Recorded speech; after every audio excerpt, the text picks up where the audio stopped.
So what drew you to playing Deku? Oh, I don't. I play Iida. I'm on the wrong one. Hang on, I'm sorry. It's Iida.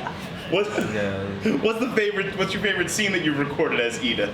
Oh my gosh, I have a lot of favorites. I think my favorite moment is probably the climax of the Stain arc, where they're in the alley in that fight. That's very emotional moment. Very unexpected too, to kind of see Iida go there, but it was very satisfying and heartbreaking.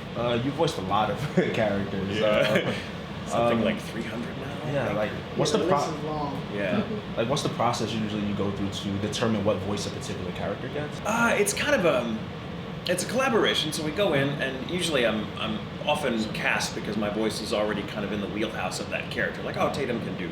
That's a voice that sits comfortably with him, and that's a character. You know, especially I tend to play characters that wear glasses a lot because they have a way of speaking that directors have just decided long ago, oh, well, Tatum talks like that. Let's get him in there. So, like, I got to eat it because they're like, it's not very inspired casting. They're, oh, you kind of look like him, get in there. But it's, you know, I do tons of different voices and stuff. So we go in and we watch the original Japanese and, you know, kind of study it, get there, and we arrive at kind of where does the voice sit. The director will be like, can you tweak it here? Can you make it a little lower, a little higher, a little less gravel, more airy? You know, technical things like that. And then once we have it down, I personally decide where it is in my body, so that I always have a place where I can refer back to it and be like, okay, that's right here is where Scar comes from, for example, and Iida comes from here, which made perfect sense. Yeah. And so on and so forth. And then, you know, you go in and they keep you in voice, and because they keep references, and they're like, oh, cool, here you go. Yeah, the question spawned because like I know you played Scar, and it seems like such a departure from what you usually would play. Yeah. So like I was just wondering how did that happen? Well, so Mike McFarlane, the director of Full Metal Alchemist and a dear friend, he is one of the directors of the many I've worked with who's really interested in pushing me out of what I'm known for doing. He's like, oh, we know you can do, you know, the Megane characters, we know you can play the suave evil characters, but I want you to play a rough, you know, a guy, the sort of noble adversary that's got a really just different voice that you hadn't done before. And so Mike loves doing that. He's very much, he kind of plays the actor like an instrument, so he'll be like, do it, put the voice here, try here, do this, stand like this to see what that'll do with the voice, and it's really fascinating. So he'll always push me out of my comfort zone, and I didn't get to be involved in the original Full Metal Alchemist because it wrapped before I was a full-time voice actor, so I got to be like an extra in the movie Conqueror Shambhala, and that was a red letter day for me. And then several years later, by then Mike and I were good friends, and he was like, hey, you know, Damian Clark can't reprise his role because he was in LA working on a movie. But, you know, this is a slightly different take on Scar, so do you want to play him? And I was like, oh, yeah. There's no pressure or anything. But, yeah, so it kind of just came about, like, it's very collaborative. I rely on my directors a lot for insight on, like, what they want. Actors like a job. I'm like, what's my job? Tell me, what do you want? And I'll try to do it, and then we'll get there together. And once you find it, it's always easy to come back to. And, you know, that Mike took really good care of me, because that voice also destroys your vocal cords. And so he'd be like, let's just do maybe 1 hour, 2 hours at a time, once a week, and then, you know, take care of your money maker. Which is very kind. Not all directors are that sensitive to the physical demands of the role, but yeah. So speaking of suave characters, you played Shu Tsukiyama in Tokyo Ghoul. The gourmand, yes. Yes, how was it playing that character? Man, I love playing the freaks. They're just so much fun. I love playing the characters that the audience goes, I love him, but he scares me. I was one of those people. Me too. When I watched him, I was like, I love him, but he's. Somebody asked me once, like, what would you feel like, you know, this character walked in, like, you know, what would you want to have happen? I'm like, I don't know. Like, I don't want to be eaten, but if he doesn't want to eat me, I would feel less than, and I don't want to, like, what do I do? But it was really fun. I love, Monica Real was a neighbor of mine at the time, and she kept laughing. She was like, I'm adapting this anime, and there's a character in here that I swear to God, it's like the original Japanese creators are daring you to voice him, because it's like he's just your character. He's just you. It's like you when you're flamboyant. He's got your taste in clothes, and he speaks French. So I was like, oh my God, and then I got the opportunity to do it, and I was like, yeah, this was easy. I'm ashamed to admit that it was easy, but it was easy. Well, we mentioned Iida and Scar already. Those are two characters that are attached to huge properties in the anime community. Yeah. Like, is there any involved like pressure for responsibility that you feel like? Yeah, a lot, especially with my hero.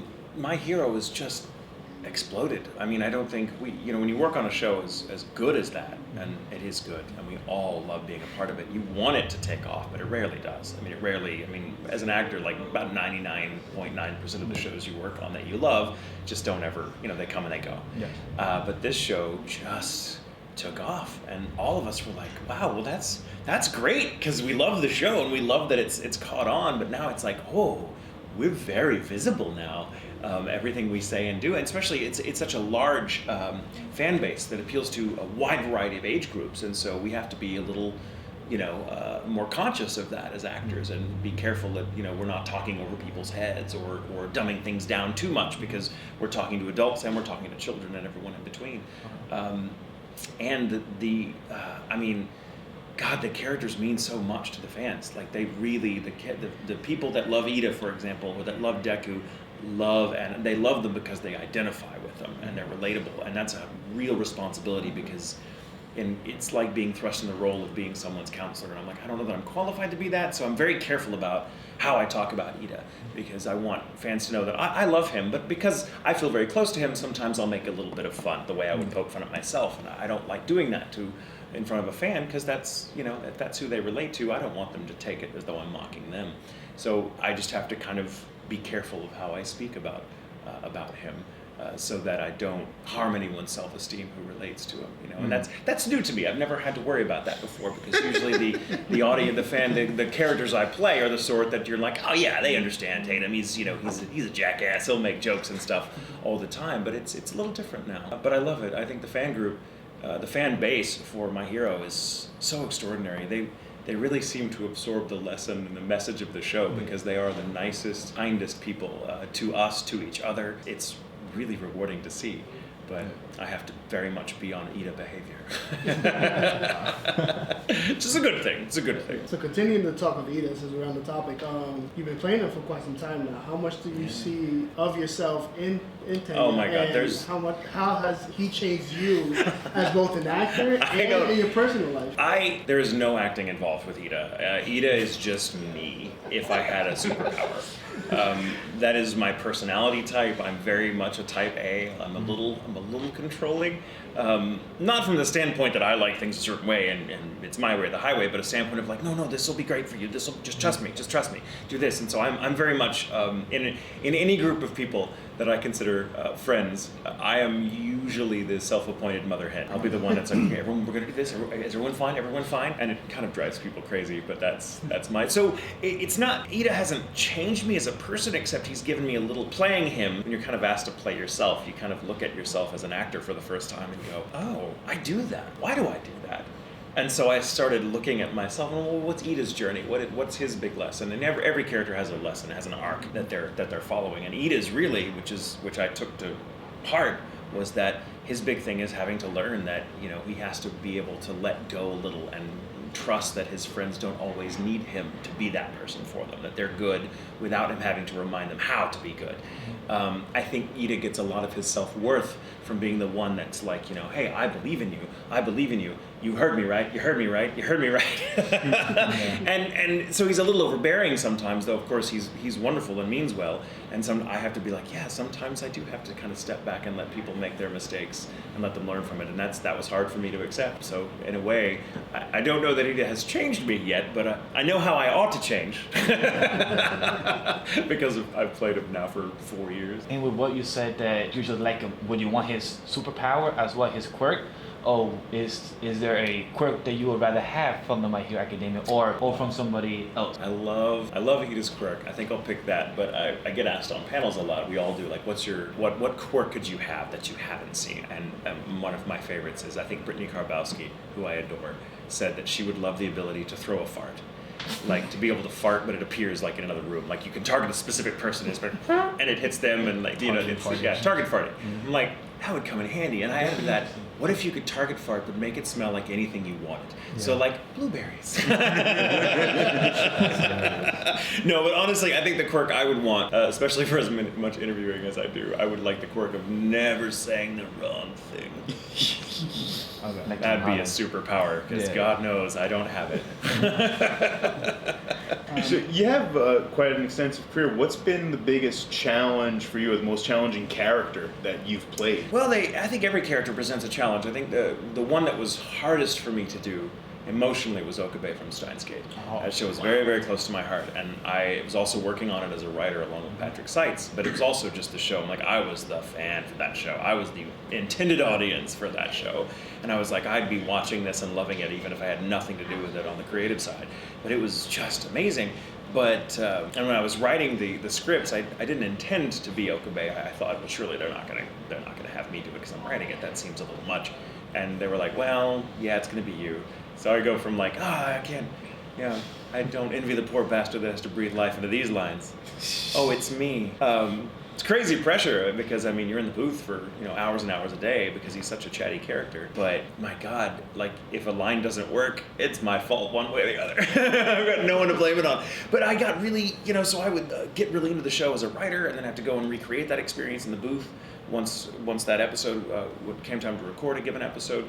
And it took a lot out of me, so much so that I took a break from acting for about 6 months to a year afterwards, because I'm like, I just need to find Michael again, because Okabe completely took me over, which was, I had never crossed that line before in my career as an actor. I'm like, that happens? That doesn't happen. And it happened with him, because I couldn't get away with him, I'm in the booth for hours a day playing him, and then I'd come home and write for him.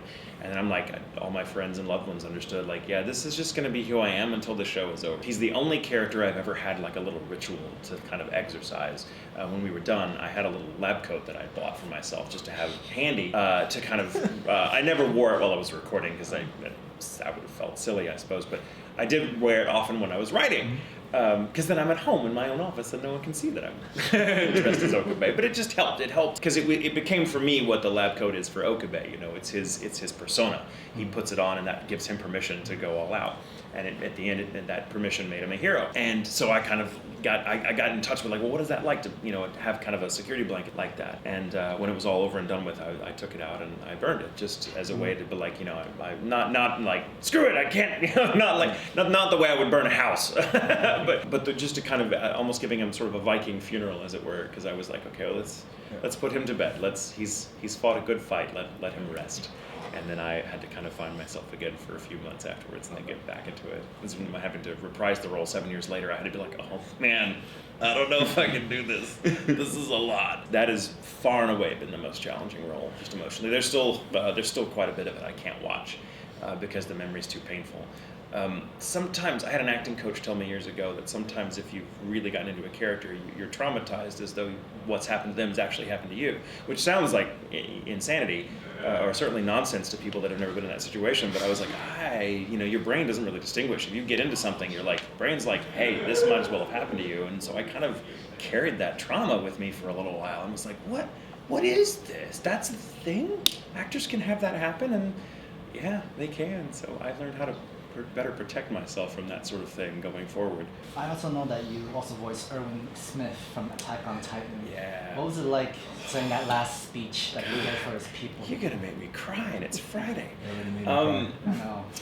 I put a lot into Erwin because I love that character, and his loss is still very fresh. I knew it was coming. I've known for years it was coming because I worked on the first 2 seasons as a writer, so I always read ahead to the manga, which the show follows pretty religiously. And so I knew, okay, all right. And I was happy. I was like, it's a good death. It's a good way to go. But man, I'm not ever going to be ready for this. And Mike McFarlane is also the director of Attack on Titan. He also plays Jean Kirstein in the show splendidly.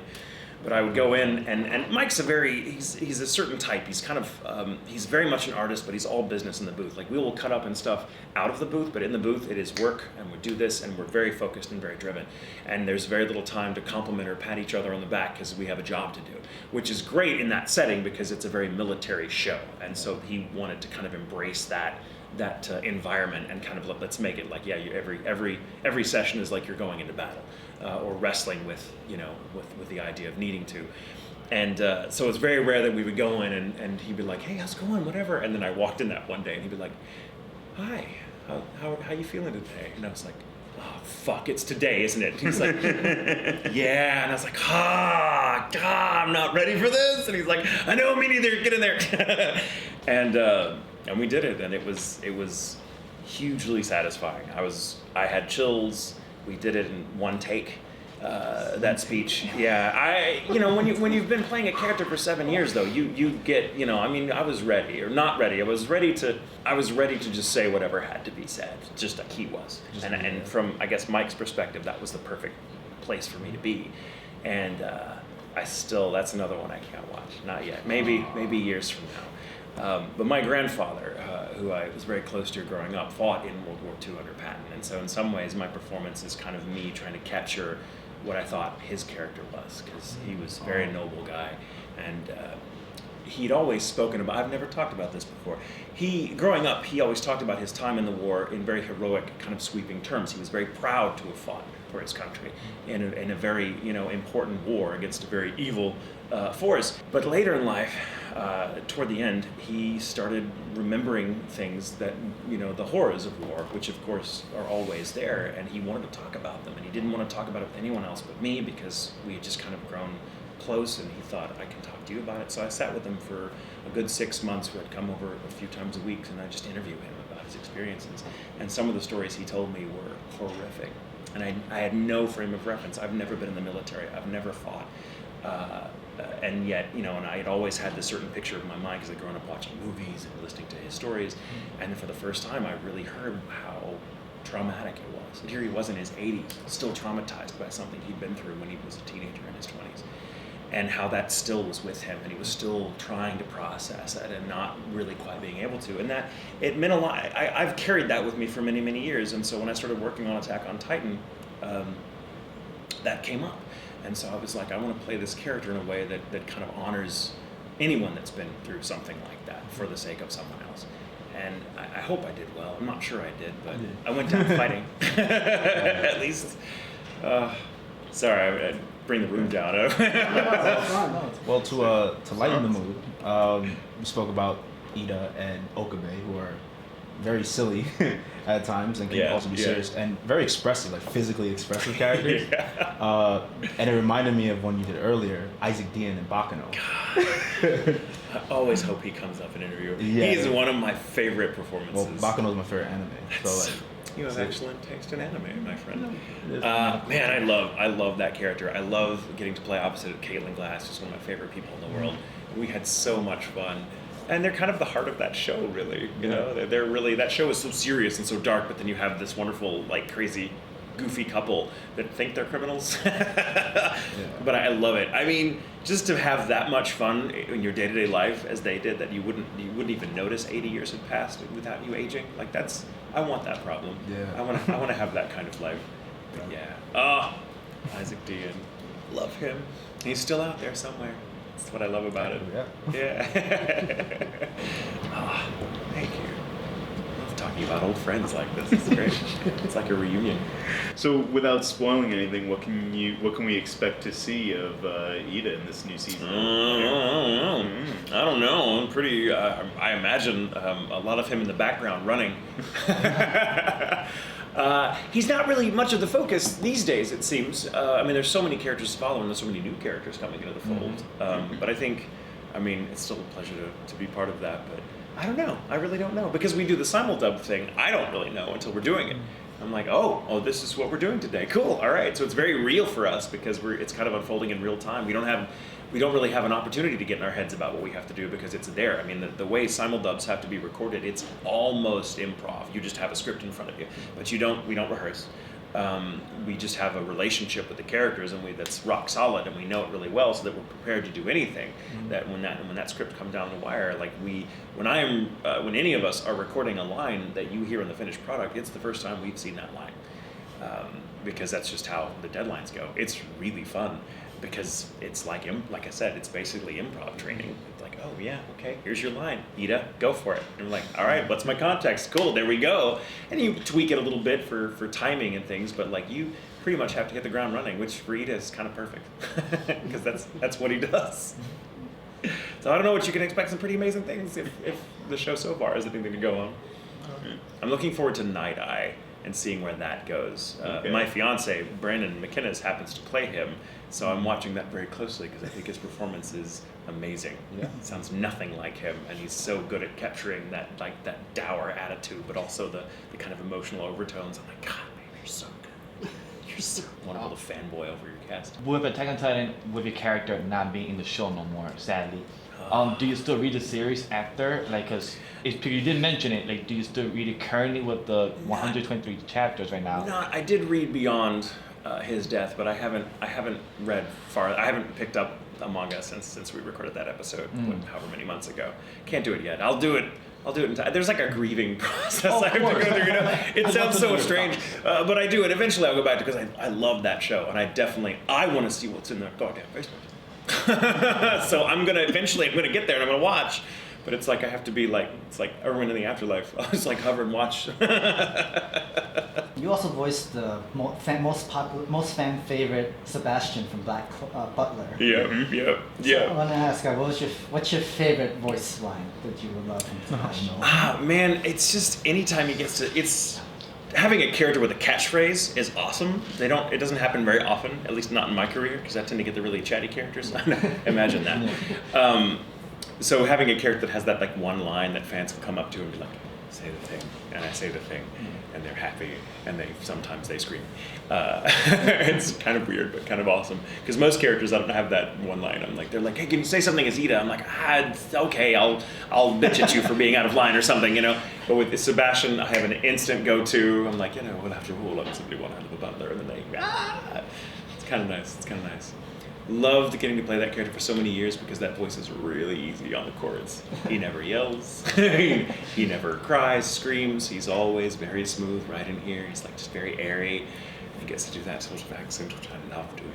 It's like I've always got that accent in my back pocket. When talking about going to extremes with voiceover, how do you maintain your voice when you're going from character to character, or from emotion to emotion, things like that? Oh, really, it's just physical health. You know, making sure that I quit smoking years ago because that was not doing me any favors anyway. But I was like, oh yeah, I don't want to lose my range, which would inevitably happen if I kept smoking. So I stopped smoking. I keep hydrated if I ever, I'm very aware of when I'm at my limit. So I won't speak for a while, things like that. My fiance, Brandon, happens to be his expertise. He has many, but one of them is in vocal health. So he's always like, don't talk, don't whisper, drink your orange juice with your apple cider vinegar and honey kind of thing. So it's really physical health. And then just kind of the emotional side of it is just kind of finding a place where you can go to decompress. And so I have a space at home where I'll just come if I've had a really difficult session emotionally. I'm happy to say it's rare. But when it happens, it's important to have that space where I'll just kind of go to, and I'm like, here I'm just me, and everything just kind of let go. And so I practice a form of meditation. It's not, religious or anything like that. But it's very much just to kind of find my center again and be me. Because like I said earlier, every voice I do, every character I play sits somewhere in my body, and if I can focus on where that is, I can meditate and focus on that point and let it go, and then come out and be like, cool, done, over it now. Let's go do dinner, something like that. So, and a lot of actors have tricks like that to help you because it's a weird acting. People often confuse it with therapy, and it is not therapy. There are aspects of it I think that can be therapeutic, but it's does not represent a strict regimen of self-care. I think everyone, especially actors, should be in therapy to help them process some of the places they have to go. Emotionally, which in order to kind of discover, I had a problem tapping into anger because I'm just not a very angry person, but if I were playing a character that was angry, it would always come out weird and stilted, like I was acting, and they don't want that. They're like, it needs to sound real, and anger can come out in different ways. But I don't really know. Nothing really makes me mad, so I would go to counseling and be like, why can't I get angry? And we're like, oh, that's why. And then we kind of remove that block and work on it. And then, I can get angry now, and I can yell, and it can be real because I can find the anger. So it's important to do all that. But I'm a big advocate for therapy. I think everyone should be in therapy, just to have someone to talk to that can kind of help you figure out where you are and why we do the things we do, so you could just get some perspective on your life. But yeah, so go therapy. Just silly question, but with all the characters that you voiced, if you could pick 2 of them to meet up, which was your question? Oh man, God, I could pair off anybody. Let's see. I would love for Sebastian to meet Tomoe from Kami-sama Kiss, because their situations are very similar, but one is in a very lighthearted tone story, and the other one is in a much darker one. But I would love to, it would be the least interesting buddy movie you've ever seen, because there's zero conflict. They'd just be like, oh, your master, my master, kind of thing. That'd be fun. Maybe let's go with more conflict. Let's pair up like Sebastian and Kyoya in like a battle royale, or make Kyoya Sebastian's like ward. Like that would be fun, just to see what would happen. What about you? You pick 2 characters? I want Iida and Isaac to meet up and just do like a dance off or something. I love that. Yeah. Man, Isaac would drive Iida crazy. Yes. Isaac's winning that by far. That's awesome. That's great. Oh, I want that to happen. Sweet. What kind of meditation do you do? Just curious. It's a kind of form of Zen breathing and meditation. It's not as complicated as like the really what's the word I'm looking for? I don't sit and meditate for hours at a time. I'm not a Buddhist. I don't have the right to call myself that, but I have kind of Buddhist leanings, I suppose. But so I studied their meditation techniques from that practice, and I'm like, I just kind of cherry pick certain things I like. So I do a lot of focused breathing, where you count your breath and you kind of give yourself little challenges so that you stay present and not let your brain go off and think about your bills or whether or not you left the stove on. And that's the thing, it's just kind of cultivating presence. That's another thing that I do in my acting in general is I think it's extremely important to be present and not try to, broadly speaking, I think, and not to lecture you on acting, but so feel free to be like, oh, we gotta go, thanks. But there's 2 ways to do it. You can go in and you have an idea of, okay, here's how the character should sound, and here's how this moment should be because they're clearly angry here, and here's what they want, and so you kind of go in and give yourselves a bunch of boxes to check. Like, did I make him sound angry? Does it sound like he wants this? You can do that, but then it puts you in your head, because then you're kind of at a remove going, did I do this? You're kind of crafting it as you go. If instead you just kind of internalize that relationship and go, okay, well, I know who this character is, so that whatever's in front of him, I'm going to respond to it. It's just me.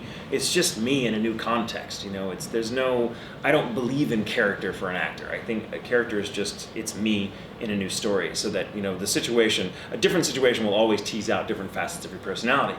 So somewhere inside of me, there's an Erwin. I've just never had the chance to be him in real life. Somewhere inside of me, there's a Sebastian. I've just never had the opportunity to be him in real life. But if I'm given that opportunity by being present with them, just here and not thinking about, oh, did I do this? Did I do this? Did that play? Did that read well?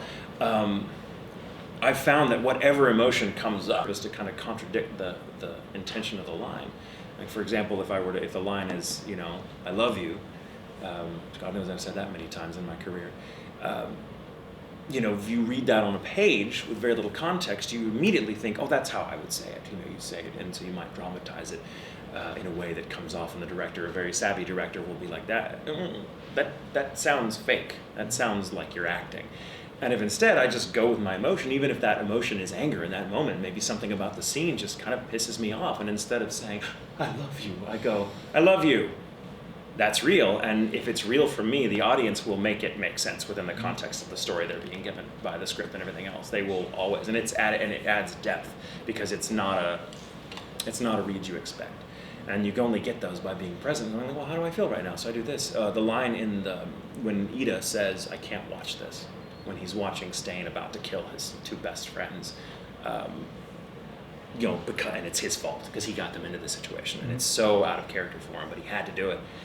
I got really emotional, and I couldn't watch it. I was like, I can't watch this. And I had this moment where I looked at the script and I'm like, that's exactly how I feel right now. Those words are perfect for what I'm going through. And so we got it in one take, because I just try to be present. So I try to cultivate presence, and meditation is really important to that end. So Thank you. There you go. Free acting lesson for you guys. Thank you, guys. This has been fun. Thank you. Thank you. Thank you very much. I teach yoga and meditation, so when you said that, I was like, yeah, he's got it.